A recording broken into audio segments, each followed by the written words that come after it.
கதை நேரம். இரவு 2 மணியின் ரகசியம். ஒரு கிராமத்தில் பிரவீன் என்ற இளைஞன் வாழ்ந்து வந்தான். அவன் ஒரு ஃபுட் டெலிவரி பாயாக வேலை செய்தான். ஒரு நாள் இரவு அவனுக்கு ஒரு லாஸ்ட் ஆர்டர் வந்தது. அது ஒரு பழைய வீட்டுக்கு. அது கிராமத்திற்கு வெளியே இருந்த ஒரு பழைய வெறிச்சோடிய வீடு. அந்த வீட்டை பற்றி எல்லோரும் பல விஷயங்கள் சொல்லுவாங்க. அங்கே யாரும் இரவில் போக மாட்டாங்க. பிரவீனுக்கு இது முன்னாடியே தெரியும். அதனால் பிரவீன் முதலில் போக தயங்கினான். ஆனால் வேலைக்காக போக முடிவு பண்ணான்.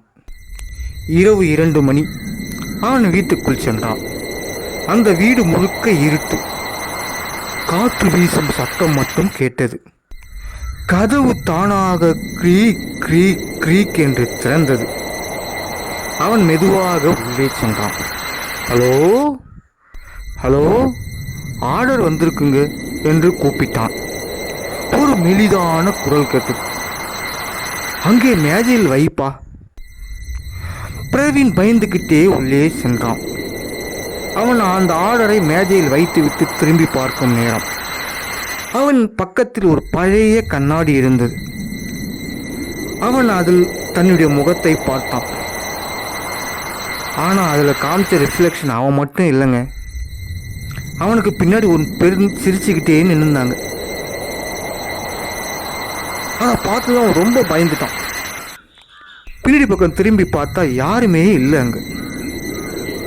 அவன் உடம்பு நடுங்க ஆரம்பித்தது. அவன் வேகமாக வெளியே சென்றான். வெளியே வந்ததும் ஃபோனுக்கு ஒரு மெசேஜ் வந்தது. Order deliver successfully. ஆனால் அந்த ஆர்டர் டீட்டெயிலில் ஒரு விஷயம்.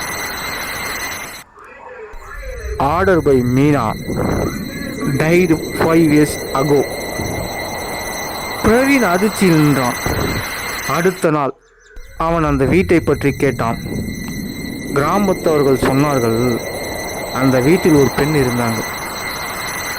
அவங்க 5 வருஷத்துக்கு முன்னாடி இருந்துட்டாங்க.